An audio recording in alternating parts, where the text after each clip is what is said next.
What up, everybody? Welcome back to Street Knowledge Podcast. It's your boy, Big Bootsie, man. The podcast that give you all the positive stuff and the great informative information. And we're mixing it up with a lot of popular artists, big mainstream artists. Also with, people that's out here really in the street doing things in a positive way, in a positive manner, in real time, man. So y'all know what it is. Stay tuned. I'll be right back.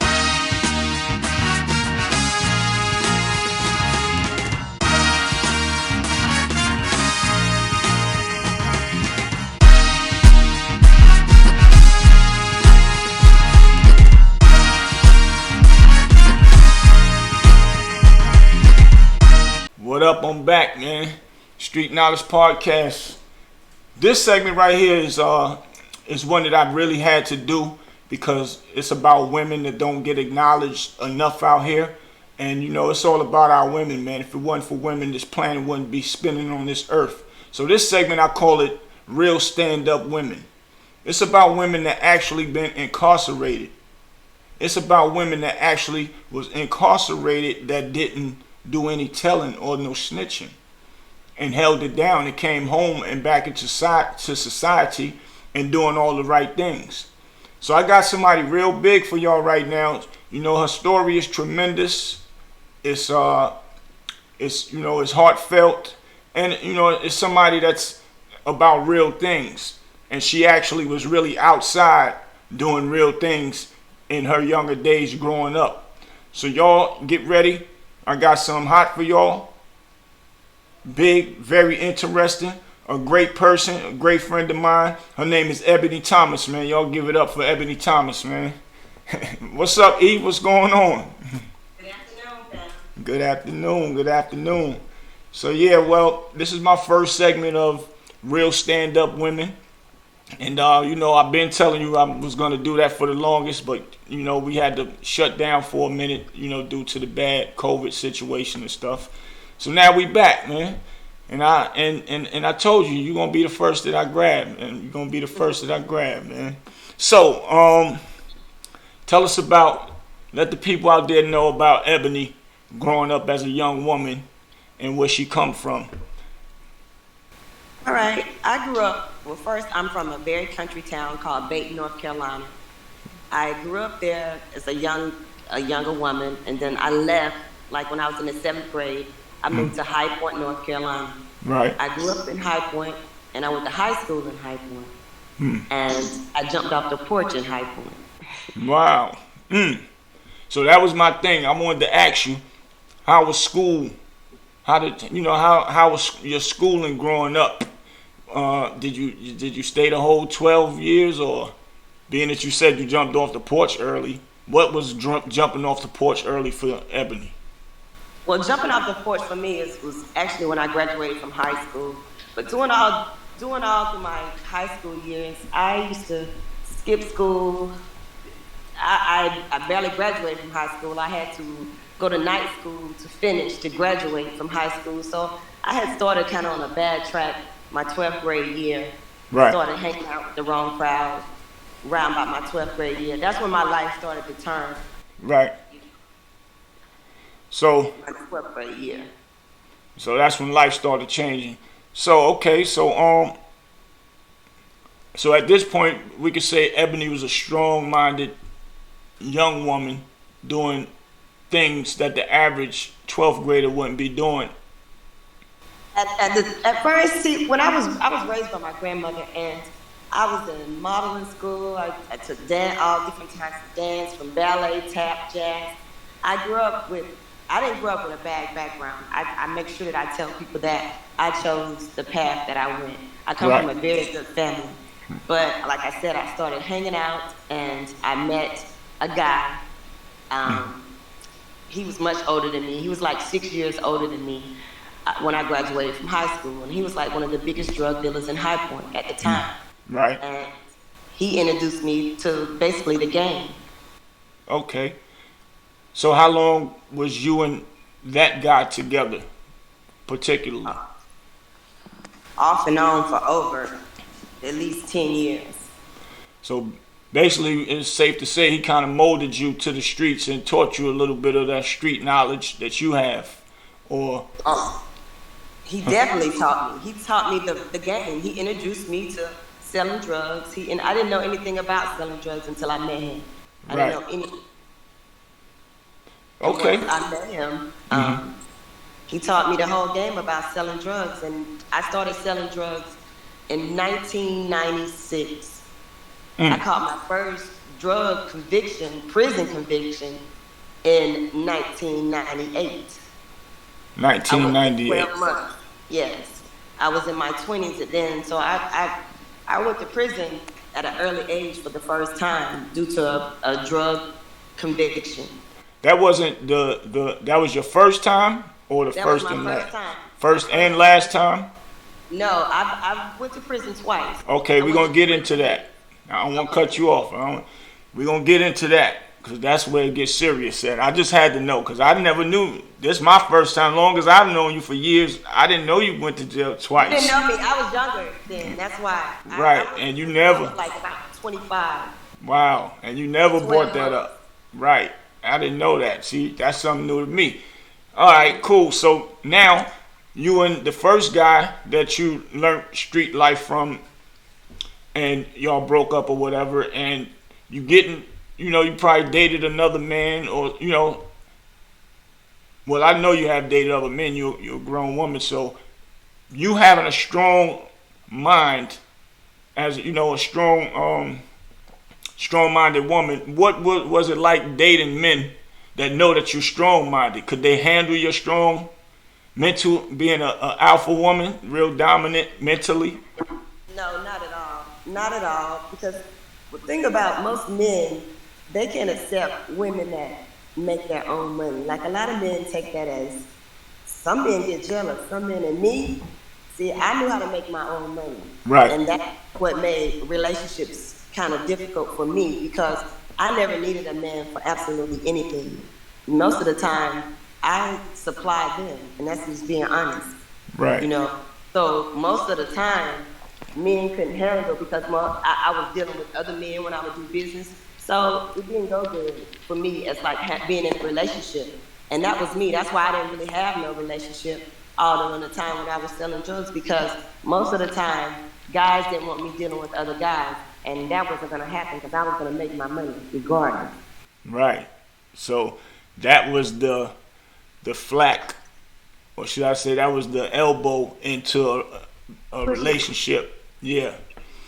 Okay, so now I want to find out, when did you jump off the track of doing your own thing as a boss? Once you learned from your first guy. Once I learned, there was no turning back. I started selling drugs in Daniel Brooks, Hyport, North Carolina. And I was young. Like I said, I had just graduated from high school. Right. About 20 years old. And I was going, at the time, that was like one of the worst projects in Hyport. I was going over there, breaking ounces down, selling them out of crackhead houses. I had that whole neighborhood on smash. And I was doing that by myself. Wow.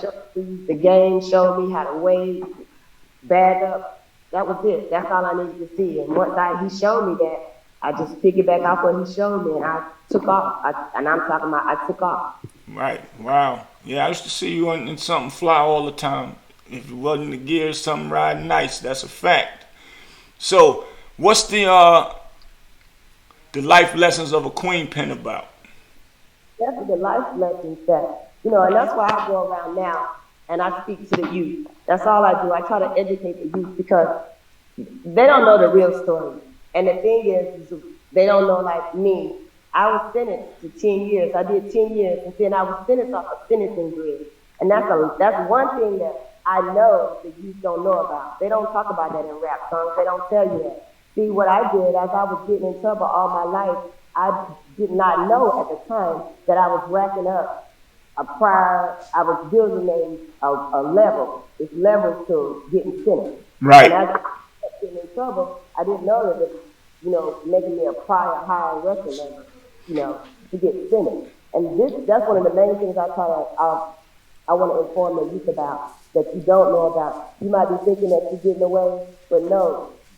You're going to have to one day go in front of a judge, and he's going to pull that sentencing grid out, And it's no way around it. Like I tell people, the only way around that innocent kid is me. If you are a prior level 6, you're going to prison. Right. Things about it. That's what I was. I was a prior level 6. And the thing about it, there's no way around it. And you can sit, and I had the best attorney, and all that attorney can do is get you your minimum. That's it. Right. And my minimum is 10 years. Wow. And I tell people that all the time. When you hustling in them streets, you need to really study what you're doing out there, so you'll know what you're facing. So you know the law. And see, I didn't know the law, and I'll be honest, and that's what I tell people.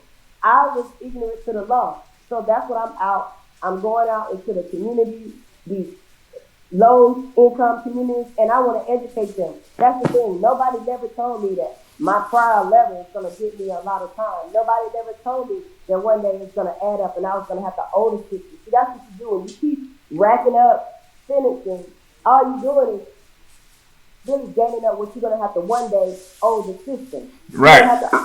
There's no way around it. And that's what I said. I wasn't, even when I had my attorney to put me on the stand, I should have never been on the stand. Right. I should have never been on the stand for them to be able to ask me anything. And see, I incriminated myself. When I got on the stand, there was 2 ladies that was on my jury, and they told my mother, "Why did she say that?" You know, they felt like that I was innocent. But when I got on the stand and willingly admitted, I said, yes, that was not my marijuana, but those were my 3 ecstasy pills that I dropped on the ground.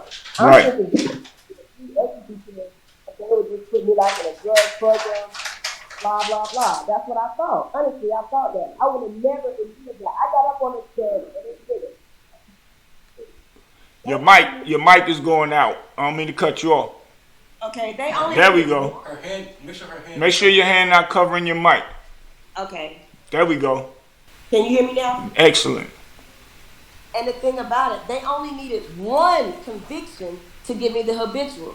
I had 7 convictions. Right. So all they needed was 1.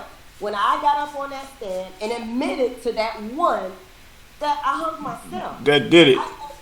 I gave myself 10 years because I willingly admitted out my mouth. So what they did was, once I admitted that out my mouth, the DA didn't need anything. He did what's called an alpha plea. It's not saying that it's not saying you're guilty, but it's saying that, well, I'm guilty of this because I admitted. So what they did was, it was called an alpha plea. They stopped in the middle of my trial, and they already said, well, she's already admitted to that, so she's guilty of the ecstasy pills. So automatically that brought on the habitual felony, which gave me 10 to 12 years. But right. See, due to me being ignorant of the law, I hung myself. I should have never been on that stand. And guess what?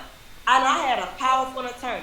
I had an attorney by the name of Waylon Cook out of Greensboro. He was known as one of the top attorneys out of Greensboro. Right. But that attorney, do you think that he stopped me from getting on that stand? No, it's all about money. Right. It's all about money.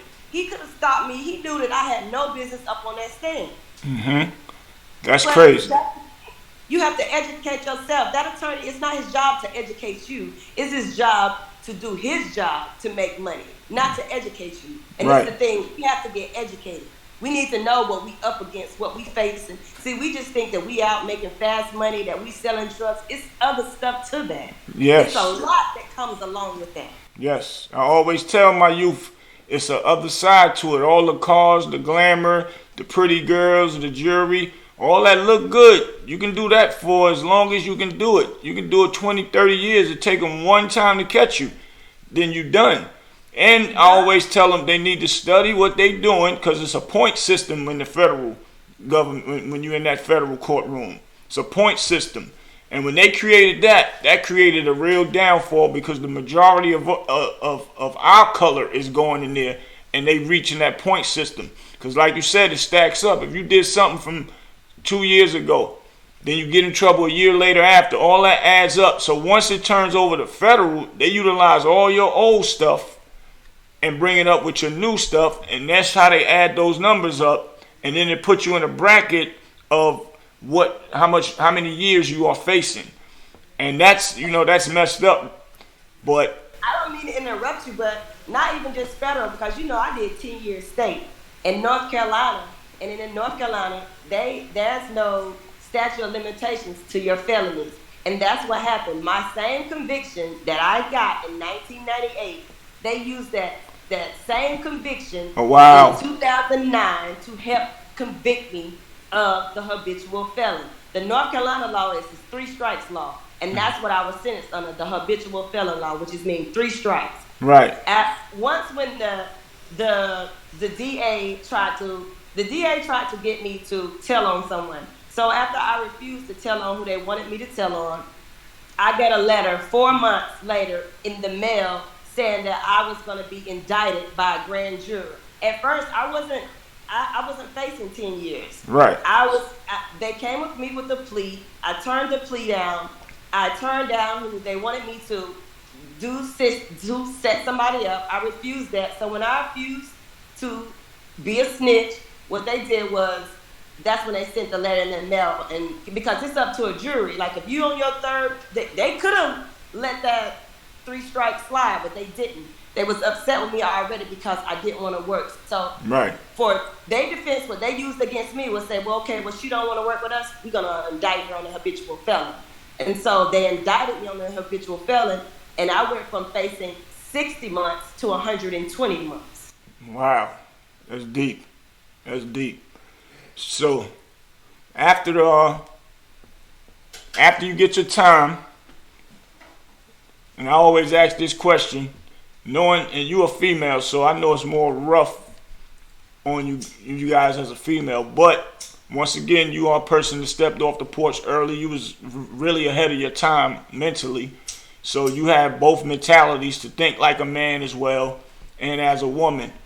So what was going through your mind when you first went in that prison system, knowing that you're going to be there for a long time? To tell you the truth, the first thing that goes through your mind, to me, is who's going to die? Who's going to pass away while I'm in here? That's the first thing that clicked in my mind, because my grandmother raised me and my grandmother was older. And that's the first thing that went in my mind. Right. Honestly, I was like, damn, what if my grandmother passes away? And she did pass away. Mm-hmm. And see, those are the things that I'll be wanting the youth to understand. Like me, my grandmother raised me. That was who I called my mother. I wasn't able to go to my grandmother's funeral because her name was not on my birth certificate. She was not my legal guardian. My parents tried to, my mom, them tried to get all the paperwork they could get. Like even when they went back to my school records, showing that my grandmother's name was signed on my report card. Every report card I had. But they still would not use that because they said it wasn't legal. It wasn't legal documentation. So just that, when family members pass away, you got to grieve in there. That's not a place for grieving. That's not a place for handling any type of death. It's not a place for, when you have to think, I was sentenced to 10 years. So it took about a year for that to even set in. And then I was sentenced to the most worst prison in North Carolina. I was sentenced to Central Prison, the Central Prison here in Raleigh. Right in Raleigh. Right. Yes. That's the largest female prison. That's there. You got people that's on death row. You got people was convicted. That's the killers. Several people. I mean, that's the roughest prison in North Carolina. Yeah, I didn't know they had a woman's side in Central Prison. They got, so it's men and women. 5 years. Wow. That's big. Before I even went to a lower honor grade. So we're going to have this conversation again, and we're going to get more depth with the new things that you're doing. But real quick, tell me how you adapted to society when you came back out, and tell me what made, or when you started to actually know you want to teach the kids, and or go in the community and start speaking to these kids like you're doing right now. We got about 5 more minutes.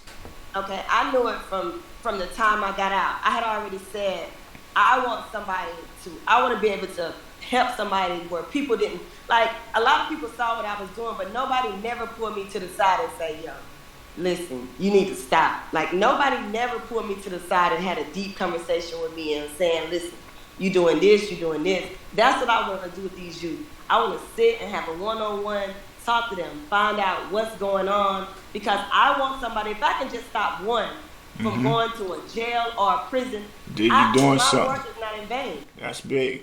That's big. Well, we're going to keep that going right here. I'm definitely bringing you back. We're not finished. We got more talking to do, because this is a big, big segment. Real stand-up women right here in Street Knowledge, man.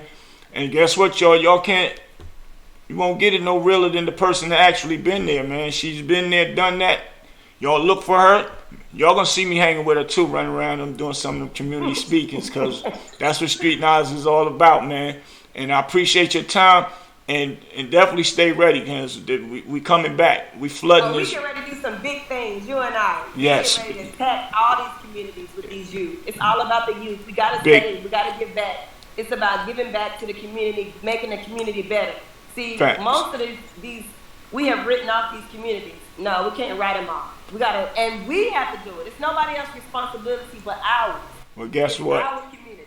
It's We nobody about- else's responsibility. Don't leave our responsibility on somebody else. It's ours. Well, guess what? We about to do it, and we about to take responsibility, man. So be ready. I'll see you, y'all. Street Knowledge Podcast. We'll be back with something else hot. Ebony will be back. Hit us up in the comments, subscribe, and also hit that Cash App, man. This for the kids.